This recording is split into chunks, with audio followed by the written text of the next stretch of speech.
Kenapa ya Ustaz saya sering dengar ngapain sih baca Yasin pada malam Jumat? Saya tahu si Ustaz baca Al-Kahfi lebih baik. Tapi memang salah kalau baca surah Yasin pada malam Jumat pada malam Jumat, mohon penjelasannya.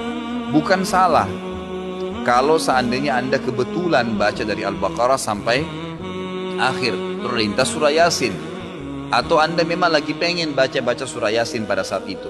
Yang keliru kalau Anda tentukan setiap malam Jumat baca Yasin. Penentuan sebuah ibadah di waktu tertentu itu butuh dalil, butuh penuntun, gitu kan? Penuntun. Kalau Al-Kahfi jelas ada perintahnya, jelas ada perintahnya. Kalau ini tidak ada perintahnya, tidak ada hadis yang khusus menjelaskan baca Yasin di malam Jumat. Nah, kalau kita kebetulan mau baca, pengen baca surah Yasin, umum saja gitu, bukan karena ditentukan malam Jumatnya, maka dibaca silahkan. Tapi kalau dihubungkan dengan waktu malam Jumat gitu kan, apalagi dengan tempat tertentu, ini butuh dalil penjelasan, butuh dalil untuk menjelaskan. Jadi sebenarnya tujuannya ikhwas sekalian bukan menyoroti surah Yasin ya, jangan salah paham masalah ini. Tapi saya hanya ingin mengajak kita semua ini kembali kepada kemurnian ajaran Nabi Muhammad SAW. Apa yang beliau tuntun kerjain, yang tidak ada tuntunannya jangan ditambah. Sedangkan yang sudah ada sudah banyak sekali gitu kan. Kalau kita akhirnya pilih Yasin daripada surah Al-Kahfi, berarti kita meninggalkan yang lebih pantas gitu kan. Semestinya begitu. Assalamualaikum warahmatullahi wabarakatuh. Izin ya. Waalaikumsalam warahmatullahi wabarakatuh. Ya, moga-moga. Ya, ini kan kita sekarang udah mulai masuk kepada dalil ya. Ini ada dalil di dalam kitab At-Targhib. Al-Asfahani itu mengatakan, dia meriwayatkan satu hadis dari Rasulullah SAW yang mana an Abi Hurairah radhiyallahu anhu, anin Nabi sallallahu alaihi wasallam qala man qara'a Yasin fi lailatil jum'ah ghufira lahu. Nah, ini dalil.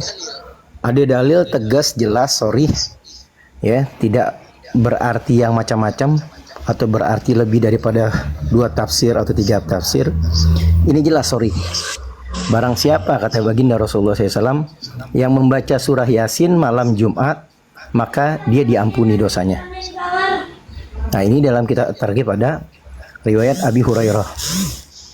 Nah, jadi kalau tadi bicara tentang seorang ibu menyuruh anaknya untuk membeli pentin, dimaknai dengan seolah-olah membaca surah Kahfi.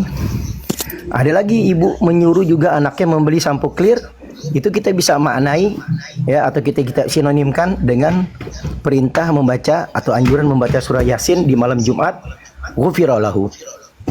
Jadi kalau kita tarik, ada hadisnya baginda Rasulullah SAW menganjurkan malam Jumat kita baca Kahfi, terus digiring untuk menyalah-nyalahi orang yang baca surat Yasin malam Jumat. Ya ini nggak kena. Ya, ini namanya penggiringan. Padahal untuk baca surat Yasin malam Jumat ada sendiri dalilnya. Di dalam kitab At-Targhib, Asfahani meriwayatkan hadis dari Abu Hurairah, dari Nabi SAW bersabda, siapa baca surat Yasin malam Jumat, ghufira lahu. Nah, ini jelas sudah. Nah, adapun tadi yang logika itu bisa dipahami tentang ibadah mahdoh dan ibadah ghairu mahdoh. Kalau yang jelas, detail, maka mahdoh jatuhnya.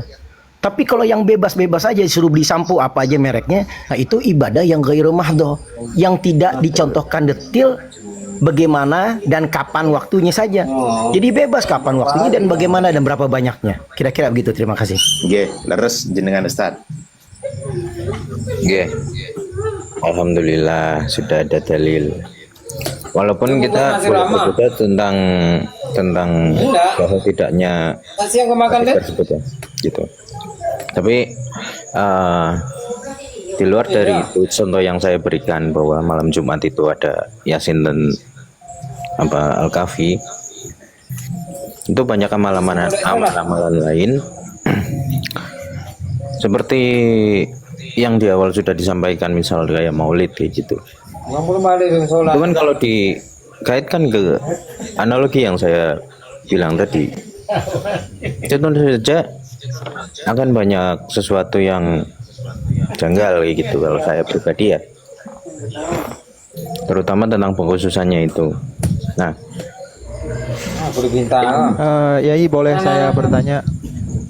itu kalau pengkhususan saya serahkan ke Kang Masun dulu. Kang Masun, terkait Ya, dengan tadi belum yang membolehkan itu apa, taksis, Pak? coba jenengan tampilkan Saya kan saja. udah Pak, saya bilang. simpulkan aja ya, saya simpulkan aja ya. Oke.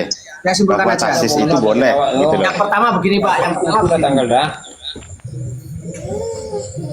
Belum sehat nah. Oke ya, Panas. coba di-mute dulu, yang lain di-mute dulu.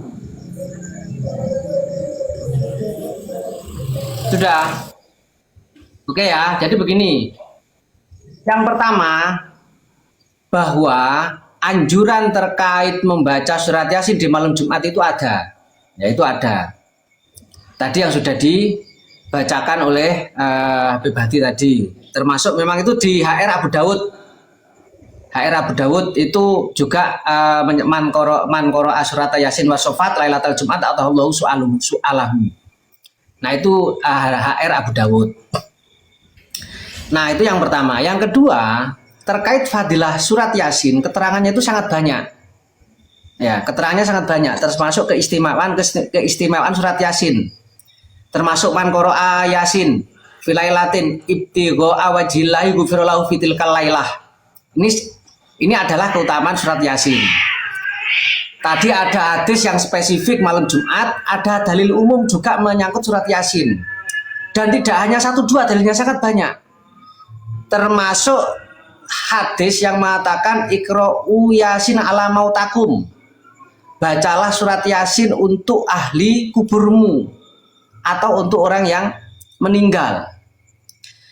Nah, sehingga apa? Sehingga dengan dalil yang begitu banyak dan kemudian memang tradisi kita, jadi kalau ngomongkan membaca surat Yasin di malam Jumat itu adalah memang tradisi ya, tradisi kita itu ketika malam Jumat itu kan sekaligus mengirimkan pahala atau mengirimkan ihda'us sawab dan mengirimkan doa itu kepada yang meninggal. Nah, jadi orang yang yasinan itu tidak hanya melulu baca Yasin, tetapi ada niat menghadiahkan pahala kepada ahli mayit. Nah, karena ada prosesi menghadiahkan kepada ahli mayit, maka dipilihlah surat Yasin. Dengan alasan apa? Banyak sekali anjuran-anjuran yang mengatakan terkait fadilahnya surat Yasin, itu yang pertama. Yang kedua, memang ada dalil khusus yang surat Yasin untuk orang yang sudah meninggal, itu ada dalil dari Nabi, dalil khusus dari Nabi. Pun, ya berarti begitu ya. Terus yang kedua, terkait mengkhususkan ibadah-ibadah tertentu, itu tidak dilarang. Nabi tidak pernah melarang. Tidak ada satupun dalil yang menyatakan bahwa Nabi melarang mengkhususkan satu ibadah. Bahkan para ulama itu menyebutkan boleh mengkhususkan kita ini suatu ibadah tertentu. Saya analogikan begini, semisal kita ini setelah habis sholat maghrib selalu mengkhususkan membaca surat Al-Baqarah semisal, maka itu tidak apa-apa. Saya berniat setiap habis sholat maghrib menghatamkan surat Al-Baqarah setiap malam, itu juga nggak masalah, Nah, kemudian apa dalil yang mengatakan di situ itu boleh mentahsis satu ibadah? Sebagaimana diterangkan di beberapa kitab, ya di beberapa kitab. Ini mengambil dalil termasuk di Syarah Nawawi ya, di Syarah Nawawi ala Muslim. Mengambil dalil dari wafir riwayatin anna ibna Umar kana yakti masjidah Quba kula sabtin wa kana yaqulu ra'aitan Nabi alaihi wasallam alaihi ra'aitun Nabi sallallahu alaihi wasallam yaktihi kula sabtin wa qauluhu kula sabtin fihi jawazu tahsisi ba'dil ayam bi ziyarati wa hadha wa aswab. Imam Nawawi mengatakan dari dalil itu maka menjadi alasan ya, dari hadis itu menjadi dalil diperbolehkannya kita ini mentahsis ziarah di hari-hari tertentu dari beberapa hari. Nabi itu ya ziarah ke Masjid Quba ya, ke Masjid Quba itu kan setiap malam Sabtu. Ya, setiap malam Sabtu. Tetapi dari dalil ini, dari nas ini Imam Nawawi mengatakan ini menjadi salah satu dalil mengkhususkan di hari-hari tertentu. Hari-hari tertentu apa? Ya terserah. Boleh malam Jumat, boleh malam Kamis, boleh malam apa. Terserah mau kita mengkhususkan dari hari apa. Yang penting dari dalil ini yang dari hadis ini menjadi dalil bolehnya mengkhususkan ibadah-ibadah tertentu. Itu yang pertama dari Imam Nawawi. Kemudian di Fathul Bari sama Imam Ibnu Hajar Al-Asqalani juga menyatakan wa fi hadal hadis ngala itilafi turuqihi dalalatun ngala jawazi tasisi ba'dil ayam bi ba'dil amal as-sholihah wal mudawamati ala dalika. Berdasarkan hadis ini dengan jalan yang begitu banyak, yang mukhtalifah, yang berbeda-beda, ini menjadikan dalil bolehnya mengkhususkan di hari-hari tertentu terhadap sebagian amal-amal soleh. Wal mudawamah kemudian melanggengkannya itu menjadikan istiqomah, menjadikan tradisi. Ini boleh di kitab Fathul Bari. Kemudian di Aunul Ma'bud juga Imam Ibnu Qayyim juga sama mengatakan begitu. Ibnu Qayyim mengatakan bahwa itu menjadi dalil fi jawazu tasisi ba'dil ayam biziarah, sama. Kemudian di kitab yang lain banyak sekali ini ya. Banyak sekali ya kalau ulama yang mengatakan bahwa boleh mengkhususkan satu ibadah tertentu di hari-hari tertentu. Jadi tidak ada dalil satupun yang melarang mengkhususkan ibadah tertentu, malah para ulama ini menyatakan boleh kita ini mengkhususkan suatu ibadah amal kebaikan di hari-hari tertentu dan kemudian dilestarikan. Itu tidak masalah dan itu tidak apa-apa. Jadi begitu ya. Yang pertama terkait fadilah surat Yasin banyak sekali. Terkait malam Jumat juga ada dalil khusus dari Kanjeng Nabi, kemudian dalil taksis juga tadi sudah saya sebutkan. Maka tidak ada problem, tidak ada masalah sama sekali. Jadi begini ya. Kan membaca surat Yasin di malam Jumat. Tidak ada masalah sama sekali. Nggih. Siap. Cukup ya. Nggih. Jadi begini ya, terkait janji dari Bang Deadpool tadi katanya mau login ke Aswaja, itu sebenarnya saya tidak mau menuntutnya. Cuman yang saya mau tahu alat penimbang apakah yang sampean pakai untuk diskusi ini sehingga sampean menyimpulkan ini salah ini benar. Enggak, ini kayak gini. Logika berarti yang disampaikan oleh Ustadz ya tadi ya, bos ya. Itu berarti bukan logika, itu sudah setor, itu sudah dalil itu. Sebentar, saya tanya dulu. Kita banyak apakah yang untuk menimbang dalil dan itu. Kita bisa berbeda. Gini. Nanti kita kupas masalah dari dalil itu. Yang ingin saya tanyakan, saya belum menagih janji sampean atau apa. Yang saya ingin tanyakan pada sampean, neraca apakah yang sampean pakai untuk menimbang kata-kata dari Yai Mas'un, Yai Mujaki, dan Abu Uyainah. Itu saja dulu. Karena tadi kan kita berlogika, sedangkan agama ini kan bukan sekedar logika ya. Enggak, saya berlogika juga ada dasarnya. Berarti tentang kaidah yang disebutkan sekarang saya tanya, dasar sampean itu apa? Ini saya boleh ngomong nggak ya? Saya boleh ngomong? Boleh. Iya, ya dengerin dulu. Jadi boleh. Yang disampaikan bahwa tadi pengkhususan itu boleh, itu sangat berbahaya sekali bagi agama kita. Contohnya apa? Kalau logika saya berkata ya, kita boleh mengkhususkan suatu karpe dewe lah. Kita baca dan kita tahu di lapangan lah banyak orang yang membaca bahkan yang nggak ada sama sekali dalilnya sama sekali tentang sholawat Naria 4444 kali katanya bisa bikin kaya dan yang lain lah gitu. Enggak. Ini menyimpang. Nah, tapi begini ya. Gitu. Gini. Aduh, ini saya boleh ngomong nggak ya? Enggak, Pak. Yang konsisten dengarkan. Boleh. Agak maju. Iya, intinya kayak gitu. Ini ya. Gini saya Pak. Saya itu tadi kan sudah menjelaskan pengkhususan itu disepakati atau diistimbati oleh para ulama. bahkan sekali berimam Nawawi, Imam Ibnu Hajar Al-Haytami, Ibnu Qayyim Nah, itu tentang mengatakan boleh. satu bab tertentu, Mas, bukan Mengatakan boleh. Loh, sama kok mengatakan boleh. Ini apa alasannya? Lah itu kan yang jenengan jelaskan tentang misalnya kayak ziarah kubur dan yang lain. Dan apakah itu bisa jadi dalil untuk kita bisa mengkhususkan semuanya? Kan itu nggak masuk Pak. ke logika. Di Bisa, situ nggak ada sudah batasan di sini. dijelaskan. Kalau saya nggak ibadati. Itu sudah jamak itu Kang Deadpool. Nggak ada batasan. Kalau hanya tertentu pada ziarah kubur saja, terus apa gunanya ulama itu memberikan kesimpulan pakai bahasa ibadati itu? Ya kayak gini maksudnya. Yang terjadi di masyarakat adalah Kang Deadpool, amalannya juga. gini Kita Kang Deadpool. bagi Kalau pembahasan boleh- menjadi 4. Kalau boleh kan gini, Kang Deadpool, gini. Tadi kan sudah berlogika dengan logika. Terus Yai Mason, Yai Muzaki sudah ke ranah dalil. Lah sekarang sampean tolong bantah pakai dalil ketidakbolehnya penghususan. Gitu. Nah, itu Karena tadi kita kan sudah udah. naik level ya. Kalau logika terus Itu dalilnya saya pakai bahasa Indonesia bukan berarti itu bukan dalil, Mas. Melarang tahsis. Bukan dalil. Bukan dalil Kang. Harus pakai bahasa Bukan Arab. dalil bahasa Indonesia. Saya bukan orang dalil. awam. Lah, Amatannya. dalil itu jenengan pakai Nah. kutipannya, pakai hadis Nabi, pakai Al-Qur'an. Iya, kita sama-sama atau tahu minimal lah pakai tentang ungkapan nggak ulama gitu loh. bolehnya Atau minimal korban sampai sebelum sholat. sampai nukel lah. Minimal sampai nukel pendapatnya ulama coba.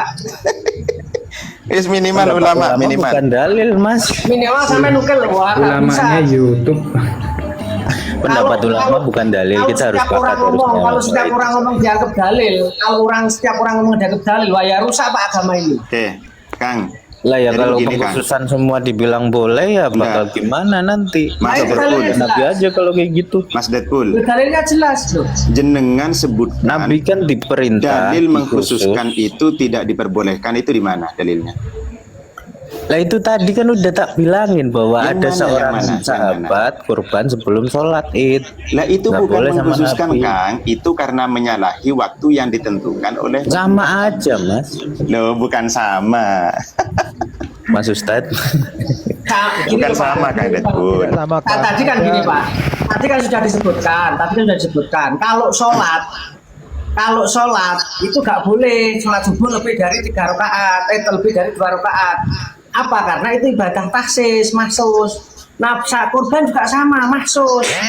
Ya, sama Kurban itu, mahsus. kurban sama-sama sama. Nah, kalau membaca surat Yasin ini bukan ibadah mahsus, tidak ada tahsis dari Nabi. Oh, berarti kalau selain apa ya namanya ya yang saya pernah dengar itu istilah Dari siapa? ibadah mahto gitu ya.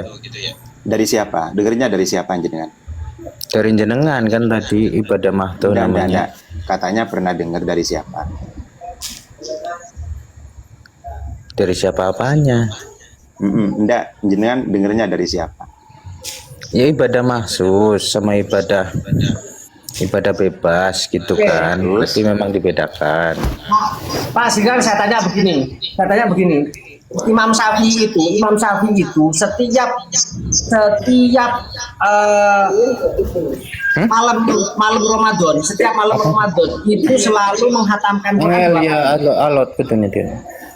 Ya, Imam Syafi'i itu punya kekhususan, punya tradisi, ya mengkhususkan setiap malam Ramadan itu menghatamkan Quran 2 kali.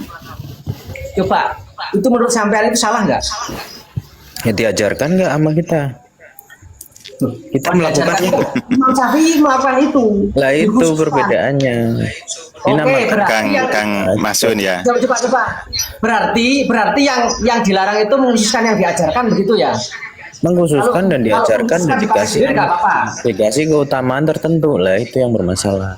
Oke, saya tanya, berarti kalau mengkhususkan untuk diri sendiri nggak apa-apa, tapi kalau mengkhususkan diajarkan ke orang lain bermasalah begitu? Ya tentu aja nanti sunahnya Terus. bakal hilang. Kang, konsep istiqomah itu mau dikemanakan? Lah kocar kalau kacir bilang nanti. Imam Syafi'i aja bilang nggak sampai kok doa ke apa kirim Oke, bacaan ke masjid. sudah. Saya kira begini Kang Masun ya.